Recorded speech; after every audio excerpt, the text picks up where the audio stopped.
G'day, Keithy here. Thanks for joining me again. Another video here. This time, even though I'm standing in front of the Range Rover, I'm not going to talk to you about full driving kind of stuff, although as much as I'd like to. I haven't got another update with regards to the tumour in my head. So I'm going to get straight into that. If you haven't seen where we're up to with this glioma, feel free to go back through the playlists to do with all of the videos that I've done both before and after treatment for the brain tumour. You can see them up there if you want to have a look at that. Now we'll get into the most recent update that I've got, and I'm going to fill you in with where we're going from here. And then towards the end we'll get into a bit more exciting stuff.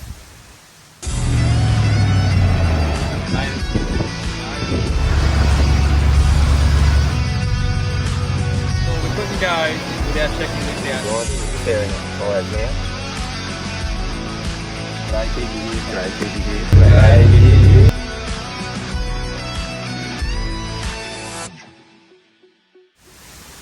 Okay, so for those of you following along at home, where we're at on the last video that I did regarding this brain tumour, this glioma, is I told you of the level and the basics around the treatment that I've got to receive, or minimum treatment that I'm going to receive to basically get me through this, and a few things that can be expected from it. Well, anyway, the other day, which was only about a couple of days prior to me recording this video, I received a phone call from the hospital, and I had a further appointment to do with the glioma in my head. And the news that I received then wasn't exactly the best news, and unfortunately what I'm going to tell you now is the news that I received sort of summed up rather quickly. So as I explained in one of the previous videos, the gliomas and brain tumours can be graded from grade 1 through to grade 4, grade 1 being very mild and grade 4 being rather aggressive. Mine being a grade 2. I actually received the news only a couple of days ago that mine has been upgraded to a grade 3 glioma, which is not good news. Obviously that means that it has more unfavourable attributes, in that it is probably more aggressive, even though it is still of the favourable type. If you've seen all of those other videos, you would have heard me talk about the word favourable before. So it still remains within that favourable category, in that it is not expected to grow rapidly, but unfortunately, being a grade 3, it is a more of a threat of a tumour, if that's easy, and that's the only way that I can explain it at the moment. That sort of makes sense. It's very hard for me to talk about this, but that's what it is. So I've moved up from a grade 2 to a grade 3. What does that mean? That means that my treatment is going to be different as well. So we'll get into that now. Alright, so as I mentioned in the previous videos, the treatment that I was due to receive for a category 2 glioma, which this was originally diagnosed as, was essentially a watch and act. So I was receiving regular painkillers, and I was also receiving sort of epileptic type medication. It's just a precaution coming out of hospital there. That's 3 months of that, so I'm nearly at the end of that one there. So medications wise, we've gone down to just basically painkillers. So that's a really good thing. But what's going to change now that I've gone from a grade 2 to a grade 3 glioma is the treatment that I'm going to receive. I'll give you a little bit of information on the history of grade 3 gliomas and the treatment that they're going to be giving to me in the hospital up here in Townsville. So past information on gliomas is that, and the big one here, I'm going to get straight into it, life expectancy. The usual life expectancy for someone with a glioma is between sort of that 1 to 12 years. There's one person in the entire history of glioma studies, I guess you would say, has lived a full and complete life with no dramas. All of the other information around life expectancy from glioma patients, such as myself, is a maximum of 12 years, and that is it. That is all she wrote.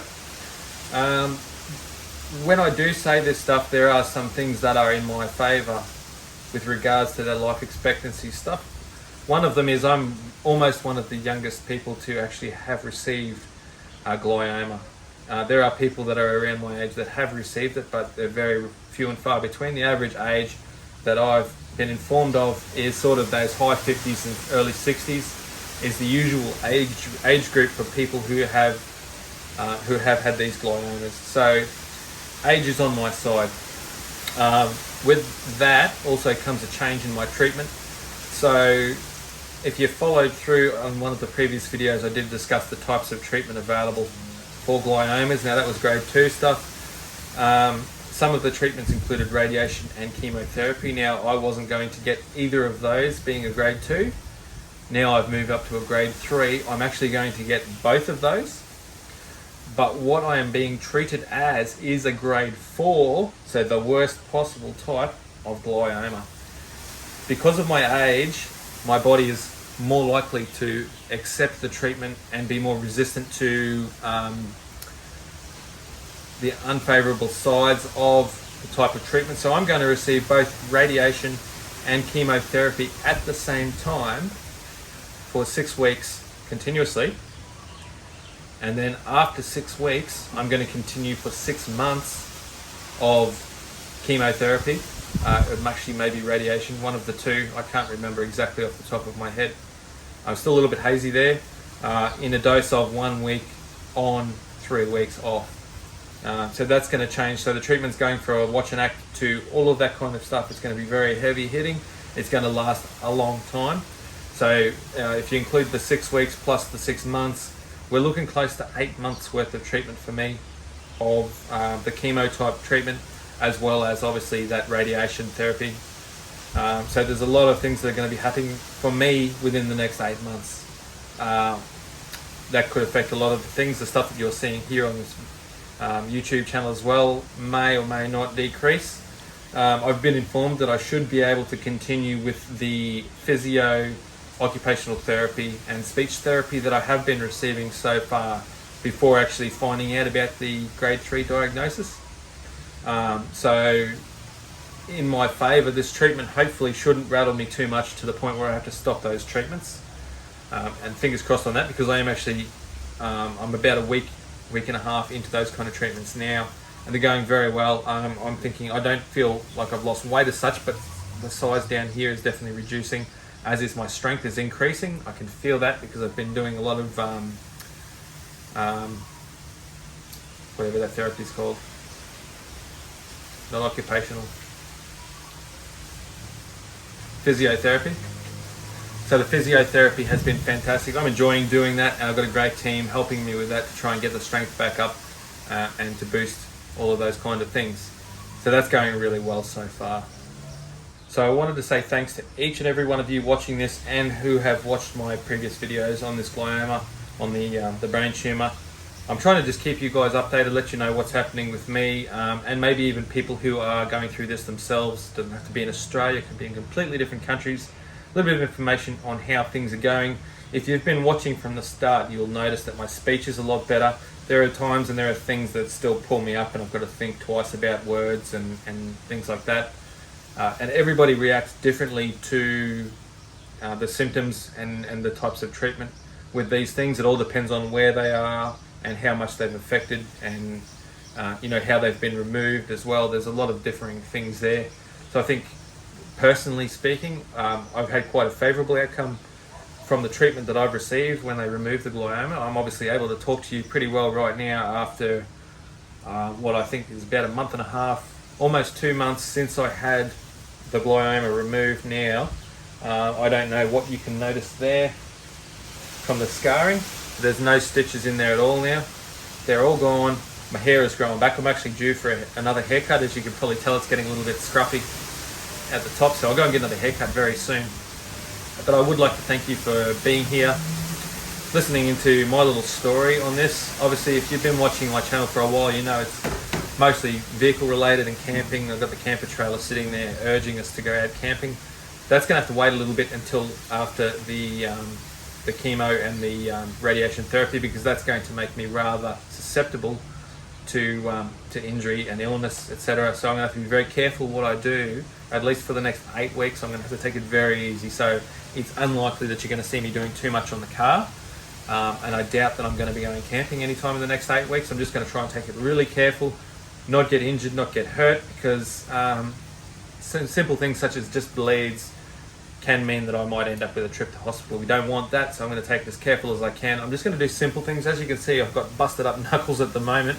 That's from changing spark plugs on this thing. I've had no end of trouble with a few spark plugs on this since I changed the spark plugs, the leads, sorry. Since I changed the spark plugs, I've had to replace a few that were misfiring frequently. I've got one on cylinder 3 over this side here that's annoying at the moment that I've got to investigate a little bit more. I think that might actually be the spark plug rather than the lead this time.